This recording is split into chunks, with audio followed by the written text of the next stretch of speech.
So we are, if you don't know who we are, we're a company that is a kind of turnkey solution for putting in battery noise collection systems. So if you've ever been to a Disneyland, then there will be an ENVAC'S system in each Disneyland. It basically means you put your waste in at a certain point, and it's, it's then pulled potentially a couple of miles to one central point where it then gets picked up and disposed of. Go back to that in a sec. So ENVAC is a company that were formed in the 1950s in Stockholm. And the first system was installed in a hospital in Stockholm in 1962, and it still works. We were bought by Stena in 2004, under the umbrella of Stena Adaptum, which is their green innovation part of their business, not the ferries and not the oil exploration platforms. We have installations in 23 countries. We have just signed a contract in Moscow, though we kind of think that probably won't be the 24th Saturday. Unfortunately, it won't happen. We have 1,040 systems in operation.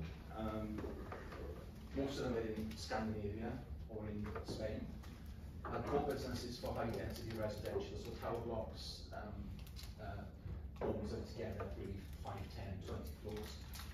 We also do kitchen waste, and we have kitchen waste solutions in London. We do hospitals where we have the waste and we have the laundry as well.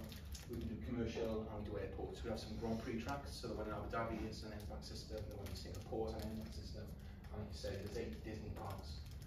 And by the one in Japan, they all have ENVAC'S systems. Okay.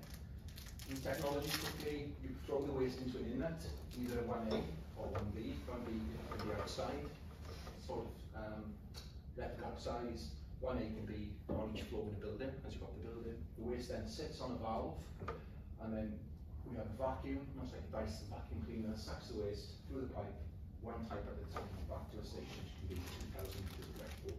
So if you imagine building, not having to have 35-ton dust carts running around, you can build the roads differently, you can have trees, you can build more units, you haven't got the waste bins, you haven't got rats. It's a much nicer experience. We have recycling that's double at least what you would normally get if you didn't have ENVAC. It's quite expensive, but operationally it's a lot cheaper than our bins. But come on to that in a while. It's silent, you don't know it's there, and everything's cleaned with airways and put back in the atmosphere. Anybody got any questions about technology before I go any further? No? If you live in Stockholm or Barcelona or Seoul or Singapore, the likelihood you can use one of these systems, either ours or a competitor one. In Stockholm particularly, 85% of the population is collected from this way. So market entry was in the mid-2000s. It wasn't a target market for ENVAC, simply because it was seen as a bit daunting. The mechanism for rebating back from local authorities for you taking part of the council service is quite difficult. And there's obviously didn't really want to spend the money to try and crack the market. Our first customer at Wembley effectively paid to set up the company, so we did it via, this before I joined, they basically signed a £250,000 development contract with us, and we used that to design the system at Buckley, and that allowed ENVAC AB to have the confidence to set us up, and we've been here for about 15 years, 15, 16 years. In 2022 we're still working with them. We know each other really well. We've had some interesting times with them. We've kind of had the credit crunch in the middle. They've been bought by an American company. They're still with us as KEYNOTE, so you can look them up, and if you go to Wembley, there are 10,000 partners connected into ENVAC. As a company, a lot of our core functions are done by a back office company. We use a company called Goodwill, which some of you may have come across, which specialises in dealing with Scandinavian businesses. They do our payroll, they do our invoicing, they do our accounts, they do our company secretary. For everything else we do ourselves. So over the 15 years we've set ourselves up to design, to do the production, project management. We have a really good understanding of the legalities of what we do. We spend a lot of money talking with the UK lawyer to set us up correctly. And ultimately we become very self-sufficient, a small team of 10 people. But ultimately I think we're quite good at what we do, but everybody does specialist tasks. We were generalists, we do a bit of everything, but we find that doesn't work as well as if you concentrate on something you're good at yourself. Country manager was Swedish until 2010, so I'm the third, I'm actually Welsh, not the third British country manager. Okay, and that's the ENVAC'S system at market, so that's pulling the container out of the waste. Development. It's taken a really long time for us to understand the market. If it's a small team, you basically spend a lot of time building up who you know.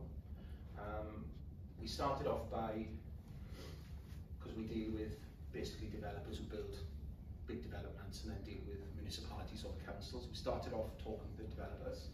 We then found that that probably wasn't the right way to do it, because the developer would go to the local authority and then the local authority would have a lot of questions and take ages. We then started to talk to the municipalities. So in London, for example, it's Tower Hamlets, it's Newham, lovely big village, it's Hackney, it's Brent.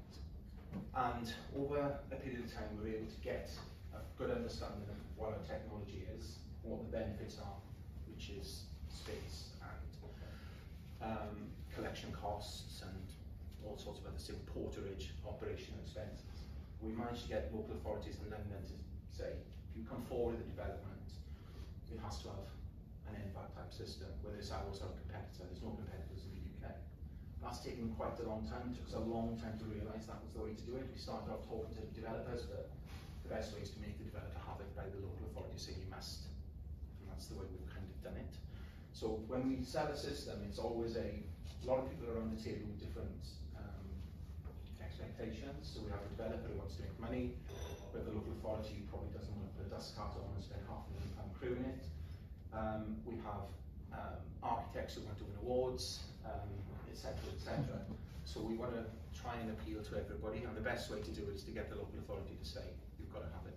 Now for you guys, I'm not sure how that fits, but it's finding the key influence they want about it and makes the final decision. How long then does it take to go through the authority? Like, you know, since you started at working, how long did it take? It probably took us a long time to realise we should be doing it.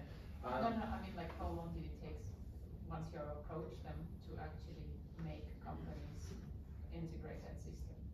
So we had, if we look at Tower Hamlets, we had meetings in 2016, 2017 with them. So when you approach a local authority, it's got to be fairly clear.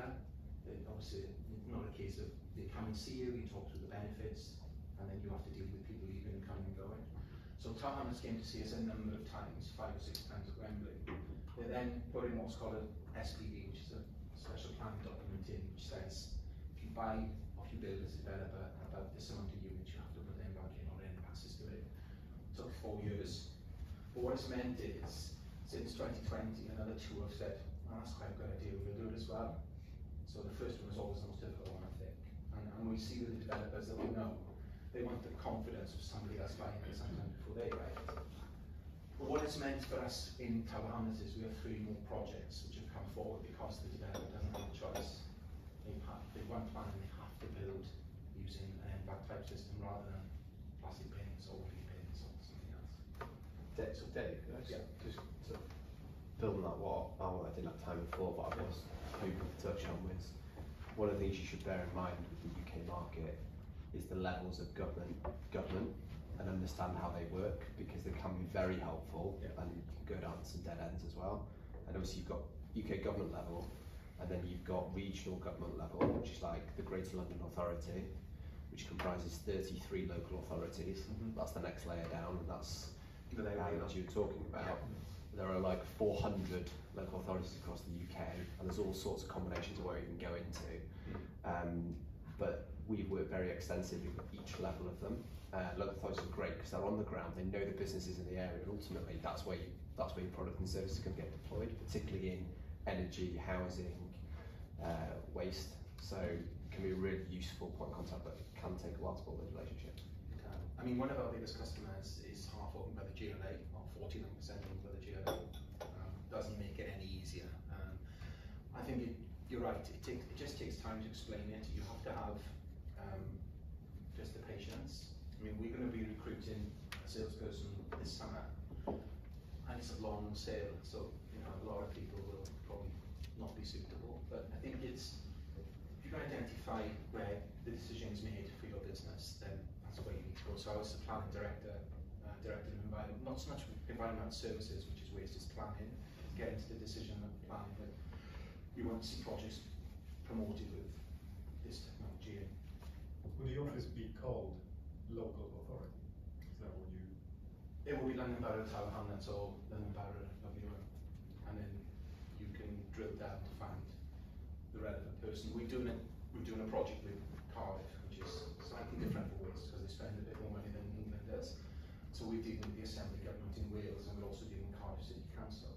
And sometimes you spend a couple of days just digging around trying to find the way in, and then it's a case of patience and then when you promote, because obviously with GDPR spending, you just bombard people with stuff, you can't do that. You have to think about what message you want to get in front of that person, and spend time getting the message right. So when you ring them or you follow it up, they understand exactly what you're doing. Yes. In terms of for those businesses that would work towards local authorities, are there any conferences or anything that that you would recommend where a lot of those individuals would gather for various sectors that they might deal with? Yeah. I mean, for waste, for example, there's a London conference which is quite soon with waste, and I think where I said you approach the planning is important for us. But waste can promote the technology within the local authorities. So there are, I'm not sure with business, there are always conferences where local authorities, they have the requirement, will send relevant officers.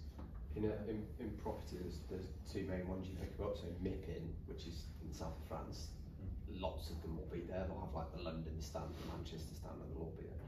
And then you've got one called REIIT, which is going on in Leeds in a couple of months. And like all of the developers, all of the local authorities, all the politicians, all the mayors, they're all there. Yeah, no, that's fine. And it's difficult to. We've tried putting doing stands. It's okay. It doesn't necessarily work. You get sore feet and don't get a lot from it, other than the fact that they see your name. I think the key thing with going to conferences is getting who's been there. And I know you can't necessarily follow that up, with a massive mail shot or anything anymore. But if you know that organisation has been there, then you have a reason to contact them. The reason why you contact them, I noticed you were there, blah blah blah, and get the approach right. But if I may chip in, because there's a sort of intermediate level between the old conference that is based really on attendance and drilling down to the actual budget holder within a council.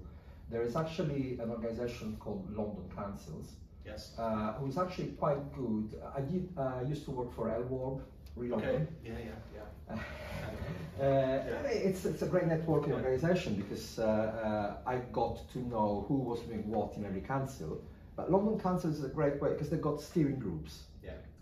Some councils are a bit more sharper, a bit more active. Some are less, more conservative. But London Councils is actually quite a good place. I mean, happy to share some contacts and with our visitors and with yourself if you want. Can I ask, what about procurement? Can the council specify it without? I mean, again, some experience I've had with the previous company, there are procurement organisations. So yes, obviously they will tender the services they require and that. So do you have competitors? Will there be several bidders for that? Possibly, there are loads of competitors, but I think the reason why ENVAC didn't come into the UK is probably the reason why other companies haven't come into the UK. As we grow, we will become a bit more prominent in the next few years, or maybe 15 years down the line, then we may get competitors, but at the moment, no, we don't. But I think, if you're offering a service that other companies in the UK are offering, then there will be procurement that you're going to have to, local authorities are going to inevitably have to go through. I have about 5 minutes, I can get through a few more, then that'll help, but we'll see how we do. Documentation, I already touched on the legalities. We're a Swedish company, basically they couldn't give us anything that was any use. Everything that we use, contractually, everything we have to create ourselves. So I know a lot more about contract law than I used to before, and it's expensive, but you have to do it because things between countries are not transferable. Benefits we touched on, I'm happy to talk about the benefits anytime, but you've got to understand them, because if you're selling something that no one else is, or competitors are, you need to be able to get hit the nail on the head. We need some references.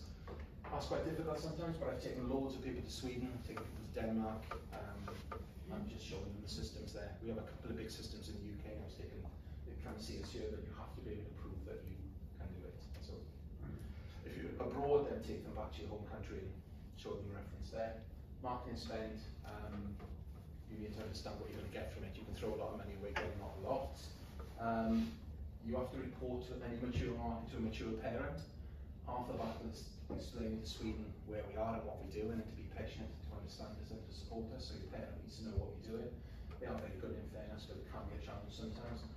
I said this right at the beginning, growing staff and I'm going to become a specialist, not jack of all trades. We work much better when you have people who are really good at their jobs rather than everybody trying to do everything. That's just my experience. Realistic timescales, it's, you know, it just takes time. It takes time to get, a relationship. It is hard, but ultimately, you've just got to keep working on it. Yeah. Patience, credit crunch and COVID. It's been a nightmare for 2 years. I think there's a war going on at the moment, which isn't helping. It has been tough, so you need to be patient. And it just carries on. 16 years, all of the things down the left are still in play with us. It doesn't ever change. And you just evolve and get better at what you're doing. So, you know, it's good fun working for a small company when you can do things yourself and your head is 1,200 miles away, but ultimately it's challenging as well. Can I just ask a question? Yes. This references you mentioned, how important is it to have references here in the UK? I've been in other countries, they don't care about references if it's not in their own country. I think is it the same thing here? It's different. I think if you're dealing with a municipality, then it's good to have a reference here, because it's difficult to get the council to travel to Stockholm. With a developer, then we've had developers go to the Middle East and the Far East to see impact because they want to spend the money to see it, and they cover a lot of things at the same time. So, but then with the references in the UK, we've also had Australia come here, and we have lots of the engineers in London, so other countries use ours as well. You have to have them. I don't think it matters if it's abroad so much, it depends who you're dealing with. But yeah, I've been to Sweden 20, 30 times on study visits, and it's benefited my end. But we've also had all these people come to see us in London as well.